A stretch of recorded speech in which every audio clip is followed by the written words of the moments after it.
रूखी सी सूखी सी प्यासी अधूरी सी अब तक बिछी है वहाँ, एक कतरा आंसू का उसमें पर बाकी है मेरी ही तरह पिया। पियू बोले पिया बोले क्या ये बोले जानू ना। क्या बात है, दिस इज माई प्लेस, यहाँ मैं खड़ा होकर लिखता हूँ। यूनिक। पता नहीं क्यों वहाँ पर है। हाँ क्या ये तो मुझे कभी नहीं पता तो मैं लिखता हूँ खड़े होकर, फिर मैं बैठ जाता हूँ। तो मैं कम लिखता हूँ, ऐसा नहीं कि पूरा दिन दिन लिखता रहता हूँ। राइटर्स टोटके होते हैं ना, जी जी जी जी। राइटरों के टोटके होते हैं, हर राइटर के कोई ना कोई टोटके होते हैं। हाँ, कोई हाँ। कुछ करने लगता है, कोई कुछ करने। मैं तो क्राउडेड प्लेसेस में चला जाता हूँ। ऐसा है क्या? दूसरा, मैं हेयर कट कर लेता हूँ। मैं इस बारे में बहुत बदनाम हूँ और बहुत लोगों को पता ही है कि लोग कहते हैं कि मैं टॉयलेट में लिखता हूँ। तो ये बात सच है।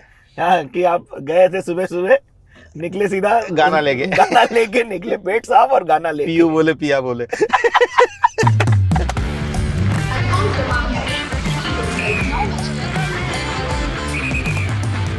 स्वानंद भाई, welcome to the Bombay journey. क्या हाल है अरे आपके? लवली, बहुत मजेदार। कैसे हो आप? बहुत मैं सालों बाद अच्छा हम हूँ, बहुत मिल सालों रहे बाद हैं। मिल रहे हैं हम। यस। जिन लोगों को पता नहीं है, खामोश अदालत जारी है करके एक प्ले को हम लोगों ने सिनेमा में बदला था रितेश के साथ में, रितेश मेनन भाई के साथ। हाँ। और पहले दिन पे जो मैं गाली खाया था, लास्ट डे तक मैं उसकी सबसे बड़ी प्रेज भी पाया था सर से, तो मैं बड़ा खुश था यार। मैं गाली, मैं बदनाम हूँ यार उस मामले में। हाँ, बेकार में बदनाम हूँ। मैं बहुत प्यार भी करता हूँ। नहीं, करते हैं, वो भी किए थे आप। बट कैसे रहे हो आप? 3 of Us आपकी पिक्चर आई है, बहुत लोग थिएटर भर भर के भी देख रहे हैं, बहुत बोलते हैं। देख रहे हैं, हाँ। मतलब बहुत लोगों ने देखी है, बहुत प्रेज मिल रही है हम लोगों को, बहुत सारा दिल से लोग 3 of Us की तारीफ कर रहे हैं। मेरे को याद है शेफाली ने ही तुम्हारे शो पे यहाँ पे 3 of Us का जिक्र किया था पहली बार। And I asked her, is it one of those kind of films? She's like, no, it's a very sweet film. Very very sweet film.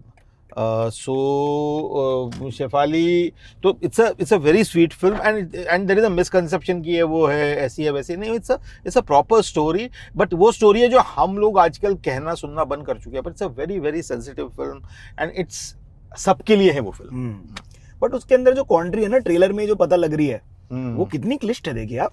वही एडल्ट की लाइफ पे ये फिल्म है। हाँ। कि कोई जाके अपने बचपन में जाना चाहता है और अपनी बचपन की गलियों में वापस जाना चाहता है, क्योंकि उनकी मेमोरीज जा रही है और वो फिर से मेमोरीज को जीना चाहती है। और उसमें एक मेरा कैरेक्टर जो है, उसमें वो हस्बैंड है। अब उसको रिवील हो रहा है और उसको एक दोस्त भी मिलता है बचपन का, जो वो ढूंढ रही है, जिसे वो जयदीप ने किया है। वो कैरेक्टर बहुत अच्छे से किया है जयदीप फैलावत ने, है ना। और फिर वो धीरे धीरे मेरे कैरेक्टर को ये पता चलने लगता है कि यार ये थोड़ा दोस्ती से थोड़ा कहीं ज्यादा भी था इसमें। तो अब कहाँ तक जाना है, वहाँ क्लियर कट केमिस्ट्री दिखने लगती है। तो अब उसको कैसे डील करना है। आप एक पेशेंट के साथ गए हुए हो, आपको पता है कि ये सब लूज करने वाली हो, लेकिन आप भी इंसान हो। तो उसके बीच में ये फिल्म चलती है। लेकिन अविनाश ने जिस तरह से इसको शूट किया है ना, और जिस तरह से हमने कोंकण में इसके मजे लिए हैं, बाप रे बाप, मतलब अद्भुत। ये बताइए, आपका सफर इंदौर का जो है, उसकी क्या कहानियां याद है आपको? यार इंदौर की कहानियां वही, हमारी भी अतीत की गलियां हैं, इंदौर ही है। तो इंदौर से ही सब शुरू हुआ है। कौन एरिया में थे साहब? मैं इंदौर में पला बड़ा हूँ, और गणेश कॉलोनी, रामबाग एक बड़ा छोटा सा मराठी एरिया है। इंदौर जो है वो होलकरों का स्टेट है, रहा है। तो होलकर मराठी राजा है, तो यहाँ से वहाँ का माइग्रेशन होता था तब। मतलब इंदौर मध्य प्रदेश में है। लेकिन तो मेरे कुछ फोर फादर्स, ग्रेट ग्रैंडफादर के ग्रैंडफादर कोई अंग्रेजी ट्रांसलेटर थे, वो होलकरों के दरबार में गए थे, ऐसी मैंने कहानियां सुनी हुई है। But all my family we have lived there and in the little ghetto Marathi एक एरिया है। इंदौर बड़ा हिंदी मराठी मिक्स है ना। वो तो आपके पोहे से ही समझ में आता है। हमारे पोहे से समझ में आता है, और वहीं से शुरू है पोहे। मतलब ये जो पूरा मध्य प्रदेश में पोहा फैला है, ये इंदौर से शुरू हुआ है। सही बात बोले। उसमें रतलाम जाके सेब डल गए ऊपर। हाँ, बस यही है, सेब डल गए ऊपर। और इंदौर का पोहा, वो भी तो वो मजेदार बात है। और फिर वहां से फिर गणेश कॉलोनी, रामबाग, इंदौर, 10 गणेश कॉलोनी, रामबाग, इंदौर, ये मेरा पता था। हाँ जी। और वहां से फिर निकले, national school of drama Delhi गए। Correct. National school of drama Delhi में 3 साल पढ़ाई। आसान था आपका, क्या बोलते हैं, एनएसडी का एंट्रेंस वगैरह? नहीं आसान क्या था, मतलब जैसे होता है, मैं एक्चुअली इंदौर में पहली बार एक वर्कशॉप हुई थी एनएसडी की। ठीक है। तो उस एनएसडी की वर्कशॉप में मैं गया था वर्कशॉप करने, और वहाँ काफ़ी लोग आए थे, सुधा शिवपुरी, गोविंद नामदेव, आशीष विद्यार्थी आए थे। अरे वाह। And Ashish was one person who was, मेरा बहुत मेरे पे प्रभाव था उन दिनों आशीष का, क्योंकि इतना मज़ेदार आदमी था। हाँ क्या? और आशीष ने मुझे प्रिपेयर कराया था एनएसडी के लिए? एनएसडी के एंट्रेंस एग्जाम के पहले इंटरव्यू के लिए, उस वर्कशॉप में, कि बोले तू जाएगा। और वहीं पे वो वर्कशॉप के चलते ही मेरा बॉम्बे में एग्जाम हुआ था, और मैं यहाँ पहुंचा, और मैं ये नेहरू सेंटर की लिफ्ट में जा रहा था, तो नसीरुद्दीन शाह दिख गए। अरे वाह। उस लिफ्ट में थे। हाँ। और मैं तो सब, मतलब सब भूल गए, सब भूल गया सारी प्रिपरेशन, सब काम ही हो गया मेरा वहाँ पे। और मैं वहाँ से, मेरा सिलेक्शन नहीं हुआ पहली बार में, और मैं वापस आया। और वापस आया तो फिर मुझे बहुत डांट भी पड़ी आशीष की, कि मतलब यार मैंने तो, मतलब ऐसे भूल कैसे सकते हो, बाकी सब ठीक है, अच्छा नहीं किया, ये कर सकते हो, भूल कैसे सकते हो। तो खैर वो हुआ। उसके बाद में फिर मैं आशीष का हाथ पकड़ के, दिल्ली में एक एक्ट वन नाम का ग्रुप है जिसमें सारे लोग आते हैं, इनके शर्मा जी, और ये सारे ही उस समय पे सुजीत सरकार, असीम बजाज कैमरामैन, मनोज जस्ट जा चुका था छोड़ के, आशीष जस्ट जा चुका था छोड़ के, पीयूष मिश्रा, और फिर ये नए जनरेशन के रितेश और हुमा बहुत बाद में आई। अच्छा। हुमा हमारे यहाँ आने के, मेरे यहाँ आने के बाद आई। पर उस समय पे जो लोग थे वो मतलब पीयूष मेनली थे जी, सुजीत सरकार मेन थे। तो ये लोगों के साथ में अनुराग भी आके जाके गए थे उस गजराज राव थे। गजराज राव था थे। तो इस पूरी दुनिया से मैं एक साल उनके साथ थिएटर वेटर किया, फिर एनएसडी का दोबारा, फिर तरह दिल्ली में चला गया, तो थोड़ा कॉन्फिडेंस आया, फिर एनएसडी का दोबारा अप्लाई किया, तो साल हो गया मेरा। लेकिन पढ़ाई में कैसे थे आप जनरली? मन ही नहीं करता था पढ़ने। और घर का माहौल ऐसे, दोनों घर का माहौल, माता पिता संगीत के, मतलब माता पिता नौकरी करते थे उस जमाने में यार, ऐसे पूरा संगीत कर पाना किसी के लिए संभव नहीं होता था। अच्छा जी। तो देवर, मतलब my father is a disciple of Kumar Gandharva, मेरी माता जी भी उन्हीं की पत्नी वसुंधरा कोमकली और कुमार गंधर्व से सीखती रही है। तो पढ़ाई अच्छे नहीं थे, कुटाई उठाई नहीं फिर? अरे जोरों से कुटाई हुई है, तगड़ी कुटाई हुई है। कुटाई के तो, वो तो कुटाई तो ऐसा है ना सर, कि कुटाई तो उस जमाने में, अगर माँ बाप कूटते हैं तो ये उनके माँ बाप कूटते हैं, टीचर्स कूटते हैं, तो ये उनको उनके अच्छे टीचर होने की निशानी थी। हाँ। अब की तरह नहीं है कि मेरे बच्चे को कैसे हाथ लगा दिया। हाँ। और जो ज्यादा बेटर है वैसे भाई, 100%। पर हमारे टाइम तो, मैं जिस स्कूल में पढ़ता था, दयानंद नाम के स्कूल में, वहाँ तो मतलब रोज सुबह शाम कूट देते थे हमको। और घर पे आके बताओ कि मुझे कूट दिया है, तो घर वाले और कूट देते थे। चल ही रही है भैया तुम्हारी कुटाई से, हाँ बैठो इधर भैया तुम। तो कुटाई वटाई तो हुई, मतलब वो पार्ट एंड पास। दोस्त की माँ कूट देती थी। हाँ, क्यों ऐसा की? अरे पढ़ाई करने बिठाया उन्होंने हमको। हाँ। साथ में। अब पढ़ाई ना उसने की है ना मैंने की है। हाँ। है ना। और दिन भर वो बोल के गई है कि यहाँ पढ़ना, आप नहीं किए। वो वापस आए तो उन्होंने कुछ एग्जाम टेस्ट किया, साथ ही पेल दिए गए, तो दोनों को पेल दिया। तो फिर जनरली कविताएं लिखने का शौक, और कविताएं लिखते रहते थे आप? नहीं, कविताएं लिखने का देख, वो तो बचपन से वैसा कुछ भी नहीं था। हाँ। सब अक्वायर्ड है। कुछ सिवाय संगीत के जो कान में पड़ गया था। हाँ। वो, और उससे भागा हूँ बचपन से, संगीत से तो भागा हूँ। संगीत से तो ये था कि संगीत नहीं करना, इधर शुरू हुआ उधर निकल लो, कट लो। हाँ। इधर घर में गाना शुरू हुआ, एक क्लास शुरू हुई, कोई गाने बजाने का कार्यक्रम शुरू हुआ, उतनी देर तो अब ये ध्यान नहीं देंगे अपनी तरफ, माता पिता वहाँ बिजी रहेंगे, कट लो अपना, निकल लो, पिक्चर देख लो, कुछ कर लो। तो ये था। लेकिन फिर जब दिल्ली पहुंचा और मैं एक्ट वन में गया, हाँ जी, और मैंने तब पीयूष मिश्रा को देखा, और वो पीयूष मिश्रा रॉक स्टार था दिल्ली का उस समय पे, उस समय क्या आज भी है। और पीयूष भाई के साथ ये था कि पीयूष भाई, एन.के. शर्मा नाटक कर रहे होते थे, और पीयूष भाई ने लिखा होता था, और गाना, पीयूष गाना चाहिए, यहाँ पे गाना चाहिए, इस जगह पे गाना चाहिए। और पीयूष मिश्रा अपने कॉर्नर में गए, एक एनएसडी में कॉर्नर है जिसको हम पीयूष की मजार बोलते थे। अच्छा जी। पीयूष भाई अगर आप देख रहे हैं तो अरे पीयूष भाई को पता है। हाँ, पता है। हाँ। तो वहां जाके पीयूष भाई जो है बैठ के टाटा टाटा टाटा करके गाना लेके आते थे। गाना कौन सा? उजला ही उजला शहर होगा जिसमें हम यार मैंने कहा ये तो जादू करता है आदमी यार, ये 20 मिनट में हो गया ये काम। ये कैसे 10 मिनट 20 मिनट 25 मिनट में होता था काम। अरे वाह जी वाह। और एनके शर्मा भी मतलब अच्छा कई गानों को उड़ा भी देते थे, या नहीं नहीं नहीं गलत है, ठीक नहीं है, दूसरा लाओ। तो वहां पे एक मुझे इच्छा जागी अंदर से कि यार ये काम करके देखने वाला है, पर फिर भी लिखा नहीं था मैंने। हाँ। फिर एक समय ऐसा आया कि जब पीयूष मिश्रा कहीं काम वाम से निकल गए थे और एनके कोई प्ले कर रहे थे, ठीक है। तो एनके ने मुझे बुलावा भेजा, मैं एनएसडी में था तब, कि बोले मेरे लिए गाना लिख दे। अरे वाह। और मैंने कहा यार ये बहुत मुश्किल काम है, मैं कैसे लिखूं, लिख दे। तो वो एनके था ही ऐसा, है ही ऐसा आदमी की मतलब मुझे नहीं पता, लिख दे। हाँ बस बोल दिया तो काके लिख दे। हाँ, हाँ, that's तो it। काके ने बैठ के एक गाना लिखा। हाँ। दूसरे दिन सुनाया तो इनके ने फाड़ के फेंक दिया, तो बकवास है, शिट। हाय राम। हाँ कौन वाला गाना था ये, क्या कुछ याद है? फिर उसका मैं बताता हूँ जो गाना बाद में एक्चुअली फिर दूसरे दिन में एक और गाना लेके गया जो उसने एकदम सराखों पे ले लिया कि यार कमाल है। वो गाना था वही तो घूमे है पंखा, वही तो है चादर, वही वो सिराना है, वही वो है बिस्तर, रोज ही तो होता है वही वो सवेरा। क्या बात है। रोज ही तो होता है वही वो सवेरा। हाँ। वही तो सिरहाना है, वही तो है चादर, वैसे ही घूम पंखा, वही तो है बिस्तर। कहाँ सुन सकते हैं ये गाना हम? कहीं नहीं सुन सकते। नहीं ये सुना दिया मैंने, यही था बस। इतना ही मुझे याद भी है। अरे वाह, कहीं लिखे नहीं आप? नहीं, अरे कहाँ है वो सब। तो ये थिएटर में काम करने के मजे ये थे कि लिखना विखना कहाँ, स्क्रिप्टें ऐसी पड़ी रह गई, कहीं कहीं चली गई, वो हो गया बस उस समय पे वो जिंदा हुआ। वो इतना डॉक्यूमेंटेशन का वो था नहीं। सही बात। बाद में जो याद रहे गाने वो लिखे मैंने, ऐसा नहीं है। हाँ जी हाँ। और एक मन भी था कि इनका सबका कंपाइलेशन किया जाए, इनको सबको निकाला जाए, पर वो होता नहीं है। हाँ।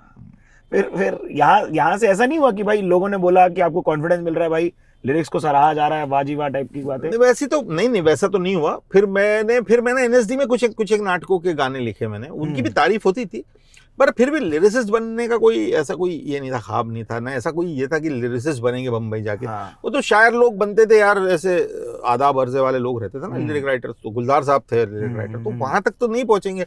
पर ये था कि हाँ मैंने तब एक मतलब मेरा मन था कि डायरेक्ट करूंगा मैं सुधीर। तो मैं जब दिल्ली में काम कर रहा था, मैंने एक नाटक किया था भगत सिंह की जिंदगी पे, एक सपना नाम था उसका। ओके। वो एनएसडी रेपर्टरी में किया था मैंने, जस्ट पास आउट होते। ठीक है। तो तो वो देख के यहाँ पे एक मंजू सिंह नाम की महिला थी जो बड़ी प्रोड्यूसर थी उस समय दूरदर्शन की, शो टाइम, शो थीम, एक कहानी जैसी प्रोग्राम बनाती थी दूरदर्शन के लिए, काफी पॉपुलर थे उस दिनों। ये जिन जिन लोगों को पता है उन लोग कमेंट्स में बताएंगे क्या क्या थे थिएटर सीरियल्स। मंजू सिंह के सीरियल्स। वाह जी वाह। वाह। तो मंजू जी ने फिर मुझे वहां पे वो देखा, तो वो उस समय 50th ईयर ऑफ इंडिपेंडेंस, तो उस समय पे उन्होंने भगत सिंह की जिंदगी पे एक सीरियल बना रही थी वो। ठीक है जी। दूरदर्शन के लिए, तो उनको कोई राइटर चाहिए था जो रिसर्च किए हुए था, तो उन्होंने मेरा प्ले देखा, मेरा प्ले भी उसी सब्जेक्ट पे था। हाँ। उनको ये समझ में आ गया कि इसका रिसर्च है काफी सारा। उन्होंने मेरे राम गोपाल बजाज जी ने मेरा नाम, जो हमारे डायरेक्टर थे, उन्होंने बताया कि ये है, तो वो मुझे आई और मुझे वो पहले दिन बम्बई से हायर करके बोली मैं रहने की भी कर दूंगी, जुगाड़ सब कर दूंगी। क्या बात। तो मुझे लेके बम्बई आ गई। कौन एरिया, कौन दिन पे, क्या कब आया आप? तो मैं उस दिन को ऐसे डिस्क्राइब करता हूँ कि उस दिन मैंने सारे मोड्स में सफर किया था। अच्छा जी। जैसे मतलब जैसे मैं कार में दिल्ली एयरपोर्ट गया, फिर एरोप्लेन में बैठ के मुंबई आया। हाँ। फिर मुंबई से मैं ट्रेन पकड़ के वार्डन रोड गया जहाँ उनका ऑफिस होता था। ठीक है। वार्डन रोड गया और वार्डन रोड से उन्होंने बताया कि हम रहेंगे अलीबाग में, तो वहां से हम लोग वो जेटी पकड़ के बोट पकड़ के पहला दिन आपका इतना डायनामिक भाई पूछो मत। और वो किहीम में रहती थी, तो अच्छा उनके किहीम के बंगले में उन्होंने मुझे रहने की जगह दी। हाँ। और मैं लिखता था वहां पे, और एक सीजन 4 महीने मैं लगभग वहां पे रहा। मतलब और ये केवल आप ही लिख रहे हैं, ऐसा राइटर्स रूम टाइप का माहौल? नहीं, वो जमाने में काय का राइटर्स रूम कहाँ बस। हाँ, उस जमाने में मैं लिख रहा था। उनके जो पार्टनर थे डोमिनिक वॉटसन करके एक फिरंग थे वो जी, तो वो लिखते थे। और उसमें मैंने मतलब भर के कास्टिंग करी थी सब, मतलब अपने तो वो शो बनाया था। मतलब राजपाल यादव को भी पहला काम, अगर राजपाल से पूछोगे कि बिल्कुल पहली बार उसने कैमरा फेस किया था, शायद स्वराज में ही किया था। अच्छा जी। अरे वाह जी। तो स्वराज बहुत अच्छा सीरियल बना था, मतलब बहुत ही अच्छा था। और वो चलता रहा, वो 1 आध साल तक तो वो काम चला। स्वराज डायरेक्टर कौन थे स्वराज के? Dominic Watson. अच्छा, डोमिनिक वॉटसन ही थे। और वो पहले एक्चुअली उसके भी कई कहानियां, उसका जो पायलट था वो पंकज पराशर ने किया था। फिर पहले कुछ एपिसोड दयाल निलानी ने किए थे। दयाल निलानी मतलब, हाँ जी, समझ गया मैं तो। और उसके बाद फिर डोमिनिक ने टेक ओवर किया था। लेकिन उसमें कास्टिंग बड़ी अच्छी थी, उसकी कास्टिंग और उसके लोकेशंस वगैरह। मतलब बाद में राजकुमार संतोषी ने जब भगत सिंह बनाई तो उन्होंने ये लोकेशन रेफरेंस किया इसको। हाँ, रेफरेंस किया इसको। तो वो फिर वो किया। फिर उसके बाद में जो है मंजू सिंह से दोस्त वो खत्म हुआ उनका कॉन्ट्रैक्ट जो भी था वो। हाँ। और फिर बम्बई में आ गए। फिर तो कौन एरिया में टिके आप जब आए मुंबई? सर बम्बई से आके सबसे पहले गोरेगांव शिवधाम में एक कमरा लिया गया जी। एक कमरा शिवधाम माड़ा था। ये बिल्कुल एग्जैक्टली गोरेगांव का जो ओबेरॉय मॉल है उसके सामने। तब ओबेरॉय मॉल नहीं होता था वहाँ पे। हाँ, बिल्कुल बंजर थी, वीट भट्टी एरिया बोलते थे उसको। ओबेरॉय मॉल जिधर है? हाँ, वीट भट्टी स्टॉप है, बस स्टॉप। आज भी वीट भट्टी बोलते हैं उसको। अरे वाह, हाँ, तो ये पहली बार बताया मैंने हाँ, किसी तो ने। वीट भट्टी, अरे यार वही वीट भट्टी भी पले बड़े।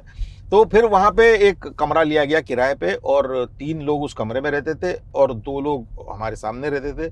और स्ट्रगल शुरू हुआ बम्बई में, क्योंकि उसके पहले तो सब हंकी डोरी था, बढ़िया था, पैसे भी मिल रहे थे, सीरियल भी मिला हुआ था सामने से ही, और रहने को घर भी मिला हुआ था। हाँ। तो मजे कटे थे बढ़िया बढ़िया वाले। जी, तो जी, मतलब जी। ऐसा लग रहा था कि ये तो अपनी हो गए, अब तो हो गया, अब तो क्या बचा है सेट है मतलब। हाँ, मतलब अपना हो गया, अपने को कुछ करना नहीं है अब तो। यहाँ से वहाँ, फिर वहाँ से वहाँ निकल जाएंगे। सही है। फिर 2 ढाई 3 साल जो है संघर्ष के बीते। बम्बई ने अपना असली चेहरा दिखाया। तो ये जो आपका सफर लिरिक्स के साथ जो चलता है, उसमें कोई रिफ्रेश टैक्टिक क्या है आपका? क्योंकि कई शब्द आपको पता होते हैं, ये आपके हो गए हैं, लेकिन आपको इनसे आगे बढ़ना होता है।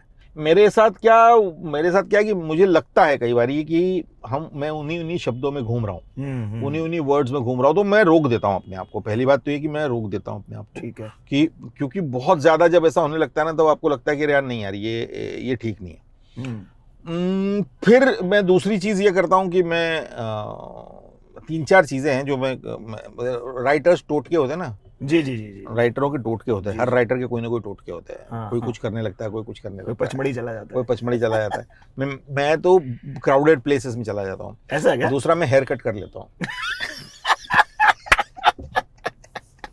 भाई राइटर्स ब्लॉक के लिए कौन क्या करता है? मैं बाल कटाता हूँ, नाई को ढूंढता हूँ। नाई। फिर मैं तीसरा, मैं इस बारे में बहुत बदनाम हूँ और बहुत लोगों को पता है ये, कि लोग कहते हैं कि मैं टॉयलेट में लिखता हूँ। तो ये बात सच है। हाँ, कि आप गए थे सुबह निकले सीधा गाना लेके निकले, पेट साफ और गाना लेके। पिया बोले। तो वो एक्चुअली उसकी कहानी भी ऐसी बनी थी कि मैं अरे गोरेगांव के घर में रहते थे 2 एक्टर। हाँ, और हाँ। मैं, और वो दोनों के दोनों तो मतलब सुबह से लेकर रात तक एक्टिंग के बारे में बातें करते थे। और मैं कैसा दिख रहा हूँ, मेरा पिंपल आ गया, मेरा ये हो गया, मेरा वो हो गया, है ना। थोड़े डोले बनाए, शोले बनाए, एब्स, प्रोटीन, जो यही बातें हैं भाई, दूसरा कुछ है नहीं। ऑडिशन चल रही है वहाँ पर, वहाँ ऑडिशन चल रही है, वहाँ चला जा। हाँ। और कौन सा प्रोटीन डाल रहा है तो अंदर, बस। तो ये बातें इसके बीच में मुझे समझ में नहीं आता था कहाँ लिखना है। तो मैं जाके टॉयलेट में बैठ जाता था। बहुत सही। और फिर मैं विनोद चोपड़ा की फिल्म एकलव्य लिखने जब जोधपुर गया, तो वहाँ तो अजीत पैलेस की टॉयलेट थी। वो तो मेरे माड़ा के कमरे से दुगनी बड़ी थी टॉयलेट। मैं जब यूकेपी पहली बार गया, मैंने वहाँ की टॉयलेट देख के यही समझा, उषा किरण पहले से ताज का। हाँ, बहुत इसकी तो टॉयलेट हमारे घर से बड़ी है। वही तो उस टॉयलेट में बैठ के अपने मस्ती से। तो वहाँ तो टेबल कुर्सी भी लगी रहती थी टॉयलेट में। हाँ, करेक्ट। तो मैं टॉयलेट में, मतलब भाई A ग्रेड टॉयलेट थी यार। हाँ। टेबल कुर्सी लगी हुई है, ये हुआ है वो वहाँ पे। और वहाँ पे मतलब कोई गंदा काम कैसे कर सकता है? सही बात। तो वहाँ से टुस्की के साथ साथ पीयू बोले। हाँ, वहाँ से निकले, फिर एकलव्य के डायलॉग्स निकले। और फिर वो शांतनु मोहितरा ने लोगों को बताई ये बात कि मैं टॉयलेट में लिखता हूँ। तो बट ये सच है कि मुझे जैसे आम हिंदुस्तानी भी ये करता है, जब सोचना होता है, हाँ। थोड़ा सा ये करना होता है, तो वो जाता है टॉयलेट में, वहाँ सोचता है। बहुत सही। सपने वहीं देखे जाते हैं। सही बात है, मजेदार। ये देखिए, हम लोग जब बच्चा थे, हम सीख रहे हैं, तो हमको तो यही है ना कि ब्लॉक आ गया है भाई इतनी जल्दी, हम तो कुछ किए नहीं है, गड्ढा उखाड़े नहीं है। तब आपने ऐसी कुछ बातें बताई थी, तो वो मेरे को याद है। हाँ, नहीं, ऐसी चीजें करते रहते हैं। और यार राइटर्स ब्लॉक आना, ये आना, ये सब है ना, ये सब चीजें होती है जो आपके किसी अंदर के डर से आती है। हाँ। है ना। आपको या तो आप बहुत जोर से किसी को कुछ प्रूव करना चाहते हो, यस। या बहुत जोर से आपको ये लग रहा होता है कि मैं वैलिडेशन चाहिए होता है आपको। अगर ये सब चीजों से थोड़ा ऊपर उठ जाओ ना, फिर अब प्रोसेस ऊपर, वो भी समय में होता है। अब 150 गाने लिखने के बाद में मैं 200 गाने लिखने के बाद में मैं वहां पे पहुंचा हूं कि मेरे को अगर कोई गाना नहीं सूझ रहा है तो अब मैं सेल्फ डाउट नहीं करता हूँ। हाँ। पहले क्या था कि यार मतलब गाना नहीं सूझा मतलब तुझे ही कुछ नहीं आता, तुम ही गलत हो। अब मैं थोड़ा सेल्फ डाउट से ऊपर उठाऊं, मुझे लग रहा है कि गाना नहीं आ रहा है तो हो सकता है कुछ मैंने ब्रीफ सुनने में गलती कर दी है। मैं डायरेक्टर को वापस कॉल कर लेता हूँ कि भाई तुझे क्या क्या कहना है, कैसे कहना है गाने को। या मुझे लगता है कि माइंड थक गया है, सो जाओ, हाँ, कुछ और कर लो, फिल्म देख लो, घूम आओ कहीं पे। और पोइट्री की किताबें मेरे पास हमेशा हैंडी होती है। हाँ। तो अगर कुछ नहीं समझ में आ रहा, बड़ा कुछ नहीं पढ़ने का मन कर रहा है, तो कोई उर्दू पोइट्री की किताब उठा ली, गुलजार साहब की कोई किताब उठा ली, इब्ने इंशा की कोई किताब उठा ली, क्या बात है, फैज साहब की तो पढ़े, हिंदी भवानी प्रसाद मिश्र की कोई किताब उठा ली। हाँ। बट ये जैसे शौक आपका गाना है वो रील्स पे इतना जोर का फटा, तो उसका कैसा आनंद पाए? बहुत आनंद पाए यार वो, मतलब मैंने तो छोटा ही उसका पोर्शन गाया था। हाँ। और पर बहुत मैंने दो चीज़ों के भी बहुत आनंद पाए। एक तो शौक गाना फटा रील पे मेरा, और मेरा एक गाना पीयू बोलेगा, एक अंतरा मैंने अभी गाया था। हाँ। जो अंतरा फिल्म में नहीं लिया गया। हाँ, तो उसमें एक सैड अंतरा था। हाँ, तो जो अभी निकला रिसेंटली। मैंने गाया है वो, किसी इंटरव्यू में निकला था, वहां से वो वायरल हुआ और वो भी रील में फटा।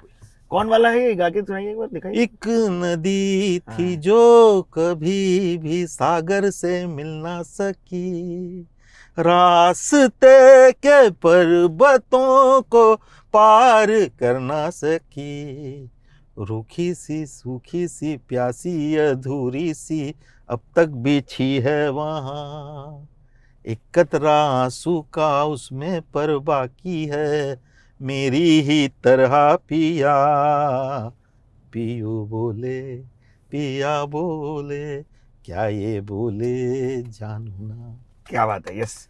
ये मैंने सुना तो मेरे को दुख हुआ, मैंने फिर रियलाइज किया कि ये क्यों नहीं लगा होगा। हाँ, मतलब उसका एक तो बड़ा था, बहुत पसंद आया था सबको, लेकिन पूरा अंतरा लगाने की फिल्म में कहीं जगह नहीं थी, तो वो नहीं लगा, और फिर वो नहीं लगा। ऐसे तो होता है। लेकिन मैंने किसी इंटरव्यू में कहीं ये गाना गाया था, और इंटरनेट कमाल की जगह है ना बहुत, वहां से किसी ने निकाल के, हाँ, वहां से किसी ने निकाल के उसको किया, और वो कुछ वायरल हो गया, और फिर उसके कवर्स बने, और इतने बने कि लोग मुझे मतलब ये कहने लगे कि आप इसको दोबारा रिकॉर्ड करो। Oh wow. हाँ, सोनू निगम को फोन जा रहे हैं, मैसेजेस जा रहे हैं, श्रेया घोषाल को जा रहे हैं कि आप करिए। इंटरनेट कमाल है भाई, कमाल है। मोंटारे की क्या कहानी रही? ये 2-3 गाने ऐसे जो मैंने खुद नहीं लिखे। हाँ, करेक्ट। ये अमिताभ भट्टाचार्य का लिखा हुआ गाना है। हाँ। और अमित त्रिवेदी का है। तो अब ये भी दोनों बहुत प्रॉब्लम, ये मतलब मजेदार बात है कि उस समय लुटेरा बन रही थी। एक दिन अमित ने बोला कि सर एक गाना मेरे लिए गा दीजिए। अरे मैंने कहा नेकी और पूछ इतना सुंदर काम करता है तो। गया, अमिताभ ने गाना लिखा हुआ था। हम लोगों ने रात को गाना वाना गाया, और 2 गाने उस समय पे रिकॉर्ड हुए थे उस रात को। एक संवार लूं जो वो मोनाली ने गाया था, उसका भी एक ऐसे ही बंगाली मुखड़ा था, मुरी मुरी की जय कोरी। तो वो हुआ। फिर मोंटारे रिकॉर्ड हुआ, और मजे में हुआ यार। हम 3 ही लोग थे, मैं, अमिताभ और अमित। बस दूसरे दिन विक्रम ने सुना, विक्रम ने ओके कर दिया। और फिर वो क्या गाना चला, मतलब बहुत चला वो गाना। फिर एक गाना था मसान में मेरा, तू किसी रेल से गुजरती। यस, वो भी बेहतरीन गाना है वो तो। मतलब उसकी कहानी ये है कि जब नीरज घैवन और ये लोग फिल्म बना रहे थे, तो सबसे पहले ये मेरे पास आए थे। नीरज की इच्छा थी कि मैं इसका म्यूजिक करूं। वाह जी वाह। हाँ, जिसको लेके मैं बहुत रिलक्टेंट था और मैं बहुत डरा हुआ था। पर वो कह रहा था नहीं सर आप कर लोगे, मुझे लगता है आप कर लोगे, आपको करना चाहिए। तो 2 और लोगों के साथ मुझे उसने कोलैबोरेट करवाया था। और तब पैसे ऐसे भी नहीं थे उन लोग के पास। पैसे नहीं थे, पर पैसे की तब बात भी नहीं थी। मुझे भी पैसे नहीं चाहिए थे, क्योंकि ये लड़के इतने अच्छे थे और ये कहानी इतनी अच्छी थी।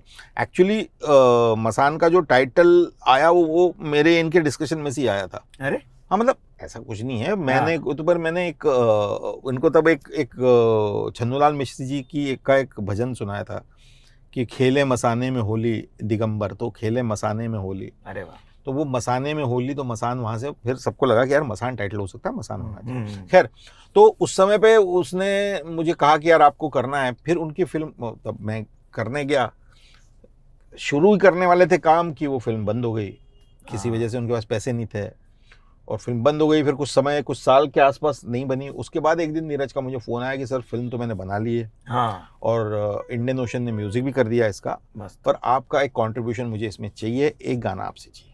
हाँ, फिर उसने मुझे फिल्म दिखाई और मैं मसान देख के अकेला एडिट रूम में मैंने फिल्म देखी, हाँ, और मैं इतना रोया, इतना रोया, इतना रोया, नीरज को गले लगा लिया। मैंने कहा भाई तूने क्या बना दिया यार। हाँ, उसके बाद दूसरे दिन मुझे रिकॉर्डिंग करनी थी। हाँ जी, अब राहुल राम जी जो है इंडियन ओशन के, हाँ, वो रूठे हुए घूम रहे नाराज, क्यों? क्योंकि उनको उनको गाना था। अच्छा, प्रॉब्लम क्या, तो इन्होंने उनको क्या बोला कि आपकी आवाज जाती नहीं, हमको यंग वॉइस चाहिए।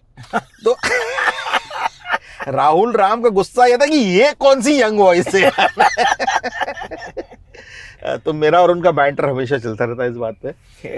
तुम कितने बोले तुम आए तो तुम बुजुर्ग हो और तुम मैं यंग हूँ। तो फिर वो मेरी यंग वॉइस में गाना रिकॉर्ड हुआ। अरे बड़ा प्यार का गाना, विकी कौशल और श्वेता, हाँ, दोनों, और वो गाना भी बहुत बहुत पसंद किया गया। नहीं, मैं किसी पुल सा थरथराता हूँ, मैं किसी पुल सा थरथराता हूँ, वरुण ग्रोवर के लिरिक्स थे। बस वो लिरिक्स का भी कड़क कमाल होता है, लेकिन आप भी उसमें हल्का ऐसा लगता है कि आप भी थोड़ा सा लिरिक्स समझ के गाता हूँ, आँख गीली कर ली होगी ऐसे वाला लगता मैं है। लिरिक्स थोड़ी समझ के गाता हूँ ना, तो मेरे गाने में थोड़ा मेरा कवि हृदय ज्यादा आता है। मैं सिर्फ नोट्स नहीं गाता हूँ। सही बोले आप। तो ये है, मतलब इतना फर्क पड़ जाता है मेरे गाने में और दूसरे किसी के गाने में। किसी हंस दिए, किसी को याद करके टाइप। हाँ, मतलब थोड़ा सा दिल लगा लेते हैं उसमें। मेथड तो ये यहाँ है, ये रहा मेथड। थोड़ा सा आगे। मेथड बेसिकली स्वानंद साहब का अड्डा है जहाँ पर ये बैठ के लिखते हैं। हाँ, ये मेथड एक छोटा सा कैफे है। अरे वाह, और एक छोटी सी, and it also is a gallery, art gallery. Oh wow. तो दे है तीन जगह है इनकी मेथड की। एक काला घोड़ा में इनकी बड़ी गैलरी है, ठीक है, एक छोटा बैंड्रा का कैफे है, हाँ, और एक जुहू में इनका है। लाइए देख के आते हैं आप कहाँ बैठ के लिखते हैं अपने गाने। ये करीब कितने सालों से आप आ रहे हो यहाँ पर? ये पैंडेमिक से 19 से 1920, हाँ 19। 4-5 साल से आपका ये सफर रहा है यहाँ पर लिखने का। हाँ, खासकर ये हुआ ये कि मैं यहाँ पीछे ही रहता था पहले। अच्छा। और पैंडेमिक में क्या होता था कि कोई और जगह होती नहीं थी ना, मतलब घर से, और घर के नीचे ये जगह थी जहाँ पे थोड़ी कॉफी पिला देते थे। एक आदमी बैठा रहता था, वो कॉफी दे देता था। अरे वाह, ये तो वो पुराने पृथ्वी थिएटर के वाले दिनों वाली बात हो गई। वैसी वाली बात। हाँ।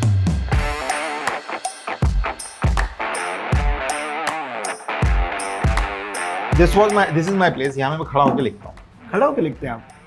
ये अलग है, यूनिक। पता नहीं क्यों वहाँ पर है। हाँ क्या? ये तो मुझे कभी नहीं बना। तो मैं लिखता हूँ खड़े होकर, फिर मैं बैठ जाता हूँ। तो मैं कम लिखता हूँ, ऐसा नहीं कि पूरा दिन लिखता रहता हूँ। नहीं। और ये मेथड है यहाँ पे, बहुत दिस सुंदर। Is my place. केवल बैंड्रा में और मुंबई में होगा कि हाँ। इतनी सी जगह है आपकी बढ़िया सी। और यहाँ पे लोग परमानेंटली यहाँ पे आने वाले लोग हैं, मतलब these are like everyday people. Want to have a coffee? Yes of course, if you want to. Coffee देना ना, यू वांट? हाँ, आप कौन सी पीते हो? वो दे देगा। तुमको कौन सी कैपुचिनो?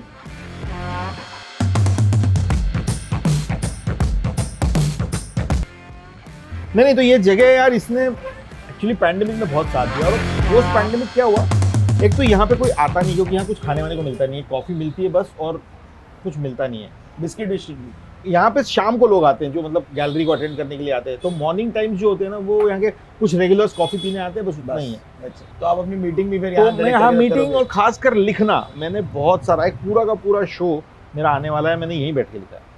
बता सकते हो नाम? नहीं यार, नाम बताने की स्थिति में नहीं हूँ, बड़े प्लेटफॉर्म के लिए आ रहा है, तो वाह, उसी के लिए बाल भी बड़े हुए हैं। अच्छा जी, ये लुक है क्या आपका? लुक है मेरा। ये पहले जिन लोगों को पता है, जो इनके मित्र हैं, वो बताएंगे कि इनका यही लुक हुआ करता था। इनफैक्ट और थोड़े बड़े हुआ करता हाँ, थोड़े बड़े थे। तो और बीच में एकदम काट देते तो एकदम आप फिर एकदम, हाँ, मतलब जो 3 ऑफ अस में लुक है वो एकदम कम छोटे बाल। बट आप जो वहाँ से थिएटर करके वापस आए तो गोरेगांव में आप सेटल हुए। गोरेगांव में स्ट्रगल का क्या फिर क्या हुआ? नहीं, फिर घूमते रहे यहाँ वहाँ पे। फिर एक मुझे अनुराग कश्यप से मुलाकात हुई एक जगह पे। कहाँ? एक्चुअली एक फिल्म बना रहे थे राम गोपाल वर्मा उस समय पे, कौन नाम की। कौन? हाँ, तो उसमें मैं कुछ समय के लिए उनके साथ काम कर रहा था एज अ राइटर। अरे वाह। पर फिर मैं निकल गया उसमें से, फिर अनुराग थे तो आप वहाँ। सौरभ शुक्ला साहब से वहाँ मिले थे? सौरभ शुक्ला को मैं दिल्ली में मिला था। दिल्ली में मिले दिल्ली थे? में मिल लिए थे। हाँ। दिल्ली में सौरभ शुक्ला हमारे सीनियर थे अच्छा। और रेपेट्री में भी काम करते थे, तो पर उतना अच्छे से जानता नहीं था मैं। उसके बाद फिर जब हमने तो वो अनुराग ने फिर मुझे किसी को, वो टूटू शर्मा जी थे, उनको इंट्रोड्यूस किया कि ये मेरे साथ कौन पे था। तो उस समय टूटू शर्मा एक फिल्म बनाने की कोशिश कर रहे थे वाशु भगनानी साहब के लिए। आप लोग लेंगे कुछ? वाशु भगनानी साहब के लिए सुधीर मिश्रा, टूटू शर्मा जिसके डायरेक्टर थे सुधीर मिश्रा। अच्छा। तो उन्होंने मुझे सुधीर मिश्रा से मिलवाया।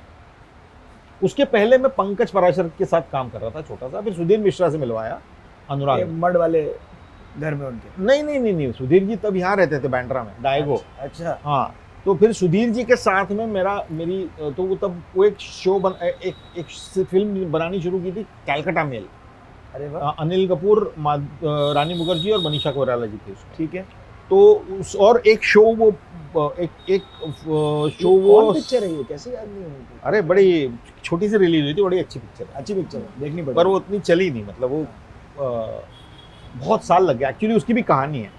हुआ क्या था कि मैं सुधीर जी से मिला, तब वो ये फिल्म की शूटिंग करने जा रहे थे और हम जो फिल्म लिख रहे थे, तो उन्होंने हमारे साथ एक दो सेटिंग की कि आप लोग लिखिए, फिर मैं शूटिंग करके 20-30 दिन में आता हूँ। ये हजारों ख्वाहिशें ऐसे की बात हो रही है? नहीं, कैलकाटा मेल की बात। कैलकाटा मेल के लिए जा रहे थे, हजारों ख्वाहिशें ऐसे की ब्रीफ? नहीं, दूसरी फिल्म की थी। अच्छा, हजारों और ख्वाहिशें तो अलग ही थी। हजारों ख्वाहिशें तो उनकी लिखी हुई थी। ठीक है। नहीं, मैं छोटी सी उसकी कहानी है कि फिर सुधीर जी जब गए वहाँ पे शूटिंग करने और बोले महीने भर में आता हूँ, वो आए नहीं, मतलब उनका फ़ोन ही नहीं आ रहा है। 4 महीने गुजर गए।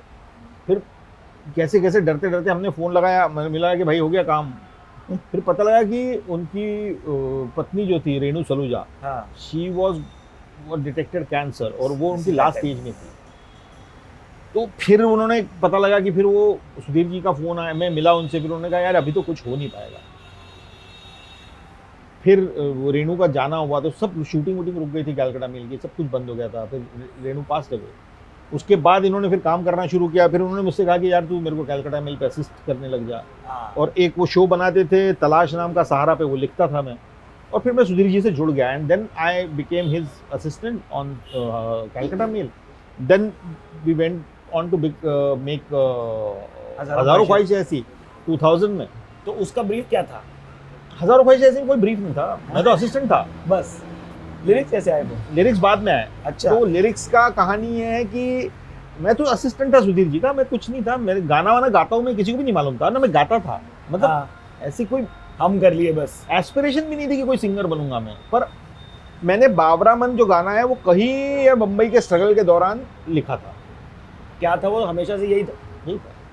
थोड़ी ट्यून शांतनु मोहित्रा ने उसकी थोड़ी प्रोफेशनल करी, मैं गाता था, हम करता था। पर वो ऐसा ही था। जब हजारों ख्वाहिशें ऐसी बन रही थी तब मैंने वो गाना, मेरे जिन दोस्तों को पता था उन्होंने कहा कि ये गाना सुना दे। हाँ। तो किसी रात को शूटिंग करके वापस आते वक्त कार में मैंने वो गाना गाया। अरे वाह। और वो गाना के मेनन जो है उसको चिपक गया, इतना बुरा चिपका कि वो मतलब वो सुबह शाम मेरे पीछे कि मेरे को ये गाना सीखा। फिर वो गाना जब के ने सुधीर जी को सुनाया, फिर सुधीर जी ने मेरे से पूछा कि किसके लिए लिखा है तुमने? मैंने कहा अपनी, ऐसे कुछ नहीं। बोले फिल्म में ले सकते हैं हम? हाँ। नेकी और कुछ मतलब मैं मेरे पास तो, मैंने कहा मैंने तो अगर फिल्म में आता है गाना तो बिल्कुल लीजिए। फिर शांतनु मोहित्रा आए उसी दौरान फिल्म में, तो उनको सुनाया। उन्होंने कहा यार गाना तो बहुत अच्छा है, लेना चाहिए। फिर then he made it into a full song and then I recorded it. उसमें भी मैं तो सोच रहा था कि कोई शुभा मुद्गल जी गा देंगी तो हो जाएगा अपना काम। फिर शांतनु ने मेरी वॉइस में उसको रिकॉर्ड करा, which was another new thing for me. कि ये सब फर्स्ट आपके हजारों ख्वाहिशें के साथ हो गए? हाँ, फर्स्ट हजारों ख्वाहिशें के साथ हो रहा था। मैंने गाना गाया, मतलब इतना कि मैं यार 32-33 साल की उम्र हो गई थी मेरी तब, है ना। तो तब तक मैं रिकॉर्डिंग स्टूडियो में नहीं घुसा था, मैंने कभी गाना लिखा नहीं था, गाया तो कभी भी नहीं था। तो जब उसने मेरे को रिकॉर्डिंग स्टूडियो में खड़ा किया तो मुझे लगा एक मिस्टेक कर रहे हैं इनसे गलती हो रही है। हाँ मैं रिकॉर्डिंग स्टूडियो में जा नहीं रहा था, तो शांतनु ने मेरे से कहा कि तू एक काम कर, तू बाहर आ, क्योंकि अंदर से मेरे गाने गा ही नहीं पा रहा था, क्योंकि इसमें कैंस में आवाज आ रही है, कैंस में, और मुझे लग रहा है कि मैं इतना नर्वस था कि मुझसे हो ही नहीं रहा था। वो जब आपकी आवाज खुद सुनते हो और आप बोलते हो क्या है यार ये तो? हाँ, और पता नहीं क्या है, और मुझे लग रहा है कि ये, और मैं रिदम में नहीं गा पा रहा था, ये नहीं हो रहा था। तो इसलिए शांतनु ने, मैंने कहा शांतनु को बोला, मैंने कहा मुझसे मत गवाएगा, बोले तू एक काम कर बाहर आ, और कंसोल के पास माइक लगा के उसने कहा कि ये यहाँ पे रिकॉर्ड करते, मैं किसी को सुनाऊंगा तो गाना तो सुनाना पड़ेगा ना, क्या है, तो तू उसकी स्क्रैच गा दे।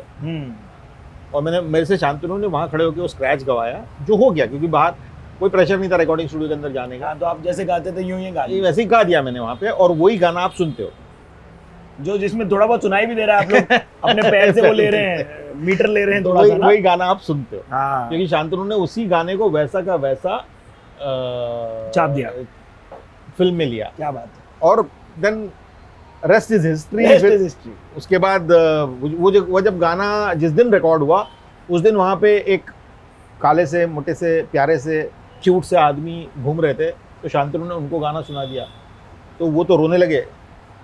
फिर मुझे शांतनु ने बोला कि ये जो सज्जन गए हैं, ये प्रदीप सरकार है, ये ऐड का काम कर रहे थे यहाँ पे। फिर दूसरे दिन मेरे को प्रदीप सरकार का फोन आया, हाँ, कि आप आइए मेरे यहाँ। पीयू बोले बनाइए। पहले तो उन्होंने कहा कि I don't know whether I will be able to afford you. उस टाइम पे मैं मालवनी के माड़ा में रहता था। कितना पैसा ले रहे थे आप इसके लिए? एडी, एज एन एडी कितना पा रहे थे? अरे एडी तो 7,000 रुपए महीना मिलता था, और वो 4 महीने से मिलना बंद हो चुका था पिक्चर, मतलब वो भी ये हो गया था कि अब पिक्चर में पैसे नहीं बस हो गया ना, खत्म हो गई पिक्चर, खत्म हो गई पिक्चर। और आप इसलिए चिपके हुए हो कि आपका गाना है यार भाई, कहीं अपन निकल गए आधे में और किसी का मन बदल गया, और उसने गाना निकाल, तो डबिंग तक रहने का, टिक के मिक्सिंग तक रहने का, टिक के। हाँ। फिर मैं टिका रहा। फिर वो प्रदीप सरकार ने मुझे बोला कि I don't know whether I will be able to afford you. मैंने कहा ना sir, you can afford me, you please take me, I will do anything.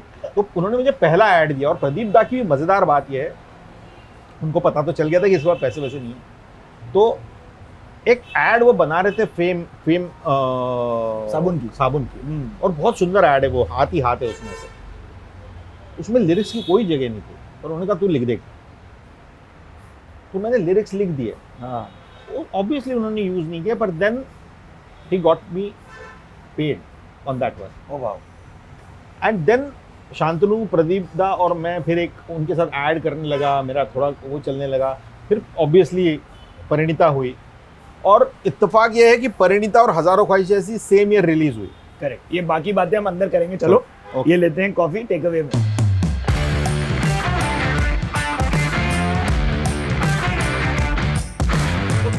की बात कर रहे थे आप।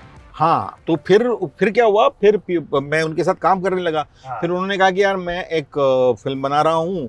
तब वो परिणीता का भी साइज, मतलब वो दूसरा था उनके साथ। उनको क्या करना था, वो थोड़ी परिणीता को मॉडर्न वे में बनाना चाह रहे थे। ठीक है। उन्होंने कहा कि कुछ गाने बनाने, तो हमने कुछ 3-4 गाने बनाए, पर उनको वो कह रहे थे कि यार कोई गाना। तो पहला गाना जो मैंने उनको दिया था वो था रात हमारी तो चांद की सहेली है। ठीक है। जो मेरा पहले से लिखा हुआ गाना था। उसकी ट्यून शांतनु ने बनाई, मेरी ट्यून नहीं थी, और शांतनु मोहित्रा ने वो ट्यून बनाई। और वो गाना प्रदीप सरकार क्या है, वो बहुत पैशनेट आदमी थे, तो वो ऐड उनको तब उन्होंने विद्या को भी डिस्कवर किया था, विद्या बालन को। हाँ, करेक्ट। तो उनको विधु विनोद चोपड़ा को ये पूरा प्रेजेंट करना था। कैमरामैन नटी थे वो भी। हाँ। तो विनोद ने उनसे कहा था कि मुझे दिखाओ, मुझे बताओ तुम क्या कर रहे हो। तो उन्होंने रात हमारी तो को शूट किया ऑन अपने ऐड के सेट पे ही, एक एक्स्ट्रा थोड़ा सा सेट बना के, दीवार बना के, उसी रात को उन्होंने 2 घंटे ज़्यादा करके एक शिफ्ट को थोड़ा बढ़ा के विद्या को बुला के ये गाना बजा के इसको पूरा शूट किया। वाह जी वाह, वाह वाह वाह। और ये विनोद चोपड़ा जी को प्रेजेंट किया गया। ठीक है। और विनोद चोपड़ा जी बहुत अभिभूत हुए, और उन्होंने कहा कि यार ये तो कमाल है, तो तुम डायरेक्ट करोगे मेरी फिल्म, और नटी शूट करेगा, म्यूजिक डायरेक्टर स्वानंद किरकिरे होगा, और म्यूजिक डायरेक्टर शांतनु मोहित्रा होगा, लिरिक्स स्वानंद होगा, हाँ। और लड़की कोई और होगी। अरे तो विद्या को उस तरह से उन्होंने पहले इसमें रिजेक्ट हुई। और उसके बाद फिर दादा ने कम से कम नहीं करते हुए न जाने कितने उसके टेस्ट किए विनोद चोपड़ा को, और फाइनली शी गॉट सिलेक्टेड। मतलब उसकी जर्नी हमारे से काफ़ी मुश्किल रही, डायनामिक रही, पर obviously she was so good, meant to. तो एनीवे, तो वहाँ पे फिर ये हुआ। फिर और प्रदीप, विनोद ने तब एक और बात कही प्रदीप को कि ये तुम मॉडर्न क्यों कर रहा है, परिणीता उसी जमाने में बना ना, हाँ, and which was like a visionaries master stroke, you know, like correct. Because Pradeep was a person like that. तो फिर उन्होंने उसको विनोद ने फिर उन्होंने पूरा एरा में बनाया, फिर पीयू बोले पिया बोले गाने बने, देन विनोद चोपड़ा के साथ एक संपर्क बना, और उसके बाद फिर उनके साथ मैंने कई पिक्चरें की। वही तो। विनोद चोपड़ा के साथ में फिर फिर राजू की अगली फिल्म थी लगे रहो मुन्ना भाई, उसके उसकी गाने। कहानी तो आपको बतानी पड़ेगी, देखिए, तो आपने हमको बिहाइंड द क्लोज डोर्स बताई हुई है चीजें। हम वैसे बच्चा तरह के बैठे होते थे पोस्ट पैकअप कि आनंद साहब की आज की कहानी सुनेंगे, तो नहीं बनने वाली थी वो फिल्म, ये या संजू दादा को नहीं लेंगे, ये वाली बात नहीं संजू दादा की बात नहीं हुई थी, वो नहीं बनने वाली थी, सर बनने वाली थी, पर वो अचानक से उसमें कुछ अलग चीजें हो गई थी। वो बनने वाली थी, वो एक तरह से बनने वाली थी, फिर संजय दत्त जी ने जो जाके उन्होंने कहीं पे बाल कटा लिए। हाँ, चलते इसमें तो कुछ उनका हो गया था टेंशन या प्रॉब्लम, जो भी मुझे नहीं, जी। और उसकी वजह से शूटिंग रुक गई, और शूटिंग रुक गई तो राजू ने पूरी फिल्म रीराइट कर दी, oh damn, and then we see the film which we see. So these amazing things happen in the industry, and then when Sanju came back, I don't know why he went through that, but उसके बाद में फिर उसमें मुझे भी बहुत राजू के साथ, क्योंकि विनोद के साथ मेरा जैसा था, फिर राजकुमार हिरानी के साथ काम करने में भी वो चलता रहा। हाँ, और उनके साथ काम किया, फिर लगे रहो मुन्ना भाई की, फिर थ्री इडियट्स की। Three idiots was one major thing in my life, क्योंकि आपका नेशनल अवार्ड इज, हाँ, दोनों राजू की फिल्मों के लिए मिला है ना। पहली फिल्म थी लगे रहो मुन्ना भाई के लिए, बनने में था दम के लिए मिला मेरे हाँ जी, हाँ। को, और दूसरा था बहती हवा सा था वो, जो थ्री इडियट्स का गाना है उसके लिए मिला। और फिर कहाँ से ला रहे हो आप लेकिन ये ऐसे वाले लिरिक्स की, बहती हवा सा था वो, उड़ती पतंग सा था वो, ये इंदौर से आते हैं सर।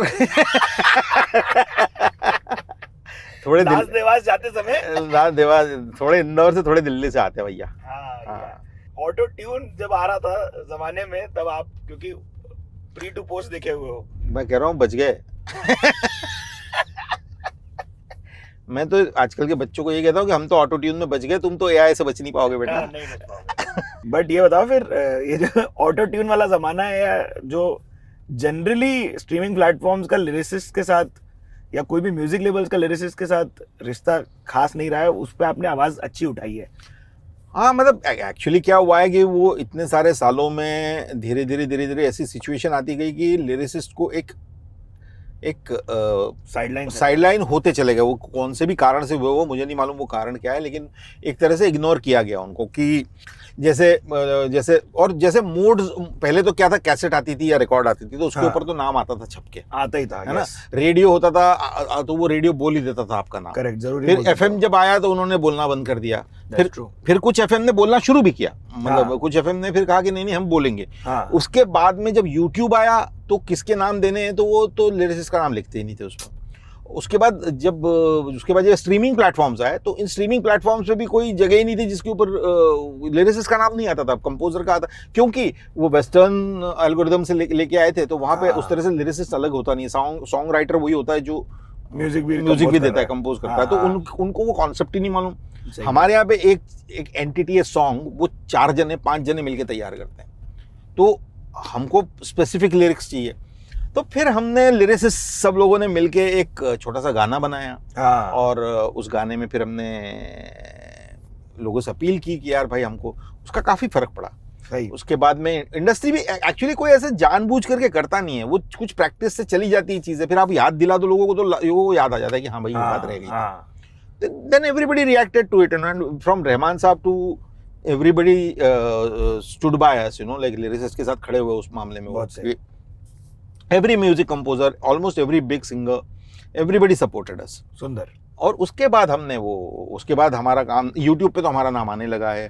इवन स्ट्रीमिंग प्लेटफॉर्म्स भी कुछ कर रहे हैं। नहीं, मैं चाहूंगा बोलना कि आज हम आ रहे थे जब हमने किया स्ट्रीमिंग प्लेटफॉर्म पे सर्च, और AM तुराज जी का और शैली भाई का मैंने नाम डाला, और नहीं आया साहब गाने। एक मनमर्जिया का गाना है शैली भाई का बस। हाँ, ये बात सही है, क्योंकि ये थोड़ा सा अब ये कि, पर ये इसके ऊपर काम चल रहा है। मैं ये बता रहा हूँ कि अगर भले ही शैली भाई का और तुराज का नाम नहीं आया है, मेरा भी हर जगह आता ही, ऐसा नहीं है, क्योंकि वो तो आप सिंगर और वो भी है, बस सिंगर में आ जाता है। हाँ। पर हर गाना मैंने गाया नहीं है ना मैंने, जो लिखा है वो। करेक्ट। तो वो यही आइडेंटिफिकेशन अलग अलग होना चाहिए ना भाई। एक हाँ। सिंगर है वो अलग है, हाँ। सिंगर का तो आ जाएगा, लेकिन मैं सिंगर हूँ ना, पूरे तरह से दूसरा काम है वो। हाँ जी, सही बात है। मैं कई हजार कई 100 गानों में सिर्फ लिरिसिस्ट हूँ, सिंगर सही नहीं बोले, हूँ, सही उसका बोले। क्या होगा? हाँ, तो वो कहानी है। That's तो the- मतलब ऐसे 70 करीब क्रेडिट्स आ गए हैं जो हैं। दूसरी वाली की भी एक और कहानी थी, गांधी पे गांधी कोई पे बने पिक्चर थे, कौन बनाया, कौन हाँ। देखने जाएगा, ये वाली बात ये भी सब तो- बातें तो हुई थी विनोद साहब के साथ। और विनोद चोपड़ा को हम जानते हैं, अगर हम जानते हैं, राजू ईरानी को हम देखेंगे उनका करियर। आज विनोद चोपड़ा साहब की फिल्म देख लो, 12th फेल, कितनी बड़ी हिट हो गई है। मस्त हो गई एकदम। और क्योंकि सिर्फ कन्विक्शन। हम्म, तो उस समय भी लोगों ने बोला था कि महात्मा गांधी पे कौन फिल्म बनाता है, महात्मा गांधी पे कैसे फिल्म चलेगी, लेकिन राजू हिरानी ने लिखी, विनोद चोपड़ा साहब प्रोड्यूसर थे, और वो फिल्म मतलब उसके बाद गांधी जी भी इतने पॉपुलर हुए, कूल हो गए। हाँ, कूल हो गए, सही कूल बोले हो आप। गए गांधी जी भी, लोग गांधीगिरी जैसे टर्म्स को यूज करने लगे वापस। केमिकल लोचा गांधीगिरी, ये सब होने लगा। तो that's what I have learn from these people, you know, that like उनका कन्विक्शन कुछ अदर लेवल है, सही बोले आप। कुछ अदर लेवल है। विनोद चोपड़ा भी यार, ही नाउ मतलब इस उम्र में आके उन्होंने एक यूथ की फिल्म बनाई है, हाँ, 12th फेल, एंड उसने फिर से सारी चीजों को उलट दिया है। करेक्ट। वो पिक्चर हिट हो चुकी है, लोग प्यार कर रहे हैं, उसमें भी मेरे गाने हैं। हाँ, वही तो तो मैं ऐसे ही थोड़ा सा एक प्लग इन कर दिया। हालांकि जरूरत नहीं है, वो गाने मतलब लोगों को ऑलरेडी बहुत पसंद है। रुला दे रहे हैं ना लोगों को, तो रो रहे हैं उन पे, रो रहे हाँ, रो रहे हैं उस पे तो, मतलब वो। बट ये बात भी है ना कि आप वंदे मातरम से बंदे में था दम कैसे राइम किए। बस ये मेरे को नहीं समझ में वो भी आता है। बहुत कहानी है यार, क्योंकि वो जिसमें क्या हुआ था कि उस समय पे ये हुआ था कि हम लोग लिख रहे थे, राजू ने भी ब्रीफ दिया था, और उसको कुछ चाहिए था कि यार ऐसा मतलब हाँ। गांधी जी के बारे में। अच्छा, प्रॉब्लम ये थी कि गांधी हमारा समाज जैसा समाज है कि कुछ इतना भी गलत लिख दोगे तो तुमको पड़ेंगे जूते। सही बात है ना, तो जूते खाने से बचना भी है और एक गाना भी लिखना है। और राजू का ब्रीफ क्लियर कट था कि मुन्ना भाई की स्टाइल में गांधी जी का गाना लिखना है। सही बोले। तो और शांतनु ने एक ट्यून बना दी थी, और हाँ। उसमें वो वंदे मातरम वाले ट्यून का एक एलिमेंट था उसके अंदर। हाँ, तो वो उसमें यही था। फिर राजू मतलब पहले हमने कहा उनमें बहुत था दम, पहले हमने कहा अहिंसा परमो धर्म, फिर वो नहीं बैठा कुछ। फिर कुछ कहा कि राजू फिर कह रहा था कि यार वो कुछ बंदा ये बिंदास है, ऐसे वैसे। फिर वो गा रहे थे वंदे मातरम, ये था वो था। विनोद ने कहा कुछ, ये मैंने कहा कुछ, और अचानक से ये ना वंदे मातरम, उनमें बहुत था दम, वंदे मातरम, बंदे में था दम, बंदे में था। और वो आया और हम सब सारे लोग खड़े हो गए। पर ये काम होने में एक्चुअली सबसे मुश्किल गाना वो रहा है।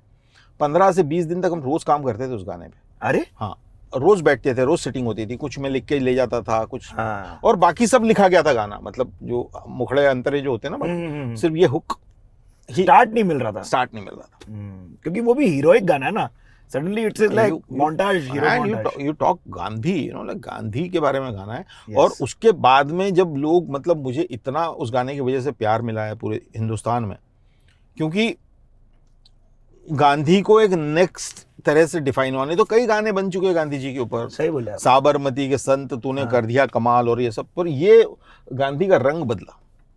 तो I got lot of love for that song, I got my national award for that song, but it was all work by me, Raju Irani, Vinod Chopra, you know, like सब लोगों ने मिलके ही वो काम किया था। सही बोले। शांतनु मोहित्रा बट आप एक्टर बनने बिल्कुल नहीं आए थे, कतई नहीं।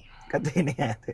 तो ये यहाँ पे आपका नाटक चल रहा था पृथ्वी में, उसकी कहानी बताओ कि कोई आपके एक्टर को जाना पड़ा इस वजह से आप आ हाँ, गए। तो पहले क्या हुआ, पहले तो मैं एक्टिंग करना नहीं चाहता था, ठीक है। पर फिर कभी कभी सुधीर मिश्रा ने चमेली में मुझे खड़ा कर दिया कि यार वो कोई जूनियर आर्टिस्ट की जैसे ना मोटरसाइकिल लेके आ रहा है, तो तू आ जा। हाँ, तो मैं आ गया, तो एक शॉट में हूँ कहीं पे, हाँ, हजारों ख्वाहिशें ऐसी में यहाँ से गुजर जा, तो उस शॉट में हूँ मैं।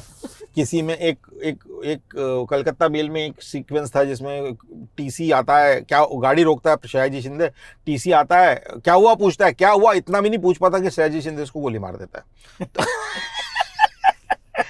फिर मैंने एक प्ले किया था, आओ साथी सपना देखे। यस। उस आओ साथी सपना देखे में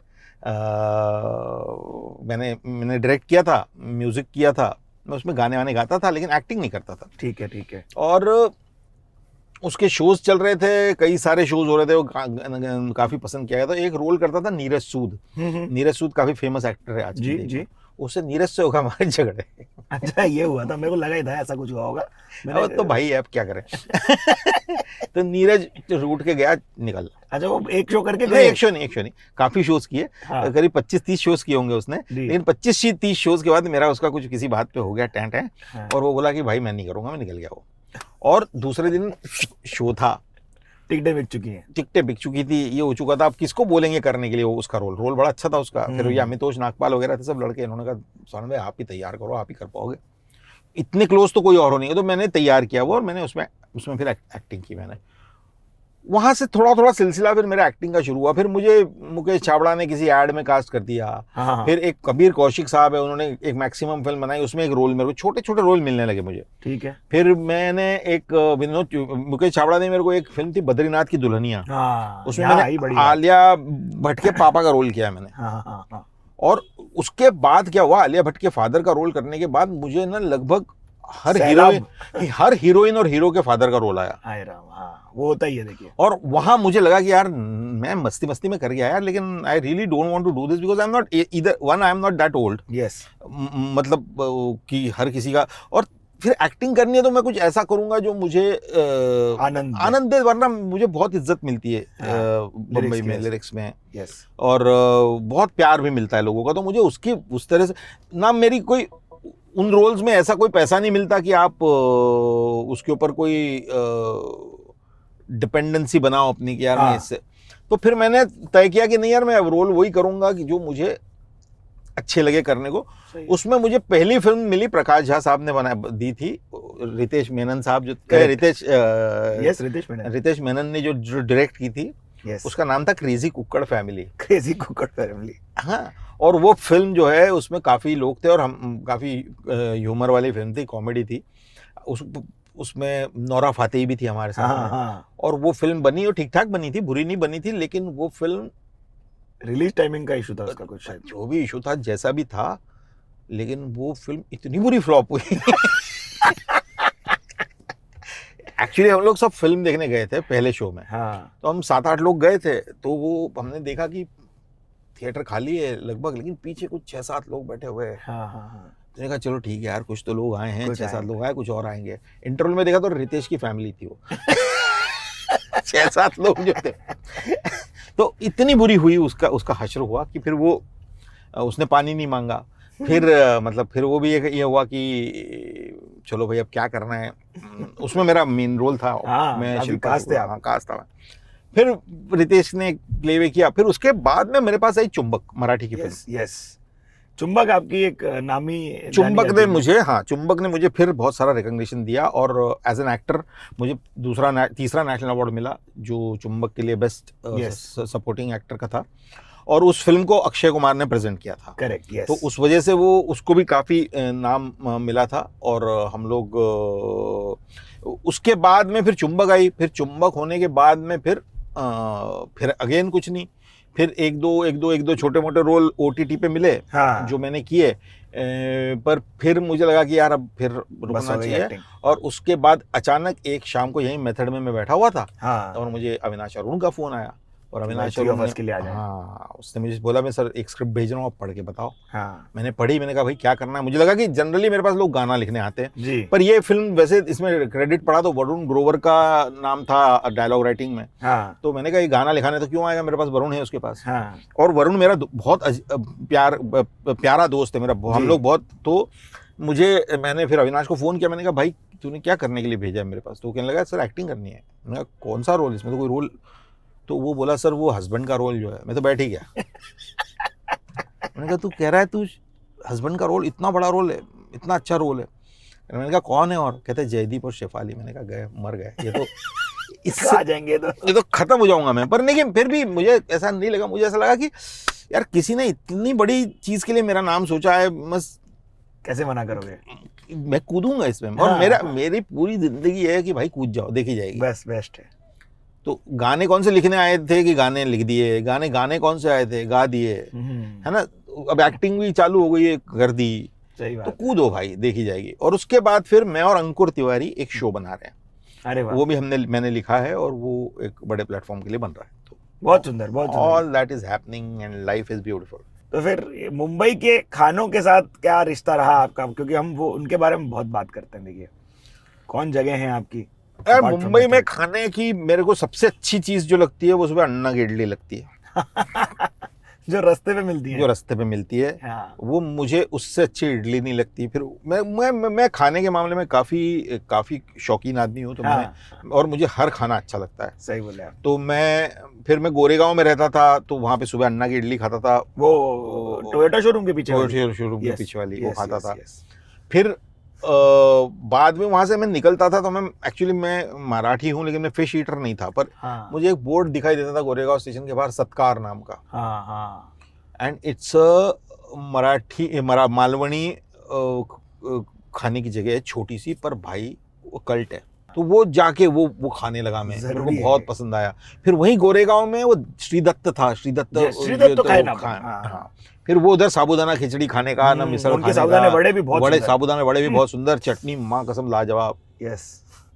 फिर ऐसे ही फिर अपन धीरे धीरे इधर आया, फिर अपने को दादर वादर की तरफ वड़ा पाव खाने का, हाँ है ना, मिठी भाई का वड़ा पाव। मिठी भाई का वड़ा पाव, मिठी भाई का वड़ा पाव मेरे को बहुत पसंद हम है। ब्रांड एम्बेसडर बन चुके हैं हाँ, मिठी भाई के वड़ा पाव के तो तुम लोग ब्रांड एम्बेसडर हो। करेक्ट। फिर फिर ये सब चीजें होते होते होते फिर मुझे मराठी खाना भी अच्छा लगता था, फिर ये गुजराती खाना, यस उसके शौक लगे, हाँ। है ना, वो भी मैं खाने लगा बहुत। कोई ऐसे डायरेक्टर प्रोड्यूसर जिनके घर पे आप जाके खाना खाते हैं केवल, ऐसा शांतनु मोहित्रा, उनके घर पे खाने का ऐसा नियम होता है? उनके घर पे वो खाना बहुत बढ़िया वाला खिलाते हैं, बंगाली खाना पकाते, खुद पकाने का शौक है। और मुझे ऐसे लोगों से दोस्ती रखना बहुत पसंद है जिनको खुद खाना पकाना पसंद है। फिर बैंड्रा सुधीर जी के पास आता था, तो मैंने यहाँ का वो जो मैक, उसमें कैंडीज डिस्कवर किया। Yes yes. और वो कैंडीज कुछ अद्भुत है यार, बहुत कमाल है वो, मस्त आइटम है, बहुत मस्त आइटम है वो। तो कैंडीज, उसका हैक बताऊं मैं आपको? हाँ, उसमें ना टेक अवे वाला लेने का सैलेड बोल, और फिर उसमें आप थोड़ा डेप्थ में डाल सकते हो चीज, क्योंकि सैलेड वाली प्लेट ना सिर्फ इतनी सी होती है। तो टेक अवे लो, उसमें आप ज्यादा डाल के ले जा सकते हो। अरे सही। विनोद चोपड़ा के घर पे खाना बहुत बढ़िया खिलाया ओहो, जाता है। उनके यहाँ स्नैक्स, हाँ, उनके साथ बैठने में सबसे ज्यादा मजा आता है कि क्या मैं आपकी ये जो 4 माले की जो ट्रॉली चल रही है ट्रॉली चलती, ट्रॉली, उसके अंदर से कुछ ले लो। हाँ। वाह वाह, सही बोले भैया। फिर बाकी सब लोग खिलाते पिलाते मुंबई में बहुत अच्छा है लोग। हाँ ना, इधर हाँ, सब दुनिया का क्विजीन आता है। एक शुरुआत में मैं था, एक मेरे प्रोड्यूसर थे, उन्होंने कहा था कि सैलरी मत मांगना, खाना दारू बढ़िया खिला दूंगा। ये यॉट की कोई कहानी है आपकी? यार ये यॉट की भी कहानी मेरी, यॉट में भी मैं बैठा हूँ। हाँ हाँ, ये यहाँ पे बहुत आया हूँ मैं, और यहाँ पे वो वॉन्टॉन मिलता था ना यहाँ पे, वो बाजू में बाजू में मिलता है वॉन्टॉन। यस। फिर एक्चुअली मैंने बहुत साल ना से अल्कोहल नहीं पिया है, मतलब बंद कर चुका हूँ मैं। हाँ, सच्ची? 8 साल हो गए मेरे को। तो मैं भी एक टाइम पे आपका मतलब आपको पैकअप के बाद वाला वो कर चुके हैं हम लोग ना, सौरभ और हम और ये सब। यस। तो वो मेरा वो दौर खत्म हो चुका है जिंदगी से। क्या बात कर रहे हो भाई? I am very happy and oh wow, I am glad that I did that. Crazy. तो अब मैं खाने में और ज्यादा कॉन्सेंट्रेट कर अब मुझे खाना ज्यादा और भाता है। हाँ, और भाता है। सही बोले आप, एसिडिटी उतनी नहीं एग्रीवेटेड होती? नहीं होती, और मजा आता है, बहुत मजा। तो मुंबई की भाषा की कोई आपके फेवरेट वर्ड्स? वाट लागली। मेरे को अभी एक बड़ा मजेदार वर्ड मैंने मुंबई में सुना है कि क्या तपली के भाई तेरे को। क्या तपली के भाई? तपली, मेरे को तपली कितना अच्छा लगता है, मस्त लगता है। हाँ, हम तो वर्ड्स के शौकीन है यार, तो हमारा तो काम ही वर्ड सुनना है, तो मुझे तो कहीं पे भी कोई वर्ड ऐसा दिख गया ना, तो पकड़ लो तुरंत में। सही बोले आप। वो ऐसे मेरे को बहुत मजा आता है इधर मुंबई में। हाँ, मजा बहुत आता है मुंबई में। मुंबई में ऐसा एकदम अंडा मार के मिलते हैं सब मिलता है, घोटाला, ये अंडा घोटाला, ये अंडा घोटाला, कीमा, सब बढ़िया मिलता है। कैसा लगा आपको? बहुत मजा आया। देखिए मेरे पास तो 2 फर्रे थे, मैं तो अपनी सारी बातें करता गया, पर ठीक है, काफी मिल गया, तुमको मिल गया तो मैं खुश हूँ। Thank you so much Swanand भाई, thank you so much for having me, and I just I am a big fan of your show. अरे थैंक यू। सॉरी इफ मैंने तुमको कभी डांटा हो तो। नहीं, आपने पता है मेरे को पहले दिन पे एज एन एडी क्या मैं गलत कर रहा था बताया था। दूसरे दिन पे मेरी नानी गुजर गई थी, तीसरे दिन पे मैं सेट से उधर गया, सेट से वापस आया था। हाँ, करेक्ट। और डे 7 के एंड में हमने पिक्चर खत्म कर दी थी, डे 7 या 8 पे, और आपने 150-200 लोगों के सामने चिल्ला के बोला था सिद्धार्थ बड़ा हो गया। आज तक मेरी जिंदगी का एक लैंडमार्क मोमेंट में से एक है कि स्वानंद भाई ने कटाक्ष मारा था, स्वानंद भाई ने उस पे नहीं पर ऐसा बहुत मतलब- बहुत यार बहुत मजा आता था, और मेरे को बहुत मजा आता है, मैं क्योंकि मैं खुद एडी बन के स्टार्ट हुआ हूँ ना, तो हाँ। मुझे पता है यार, मुझे पता है हम कहाँ से कहाँ है, और क्या बढ़िया तुम कर रहे हो यार, मस्त हो रहा है which is again very very proud. मैं बताता हूँ कि यार जानते हैं जानते हैं, अपन को जानते हैं यार बॉस। ये देखिए सौरभ शुक्ला जी को ले आएंगे तो हमारी कहानियों का पूरा एक ऐसा सौरभ को क्लोजर ले आना, मिलेगा। सौरभ को ले आना, सौरभ को ले थैंक यू सो मच आना। Thank you. चलिए बाय गाइस, आप लोग अपना कमेंट में सर का फेवरेट गाने का नाम जरूर बताना, और जो जो कहानियां ऐसे लगी वाओ उनको शेयर करो जाके। करेक्ट।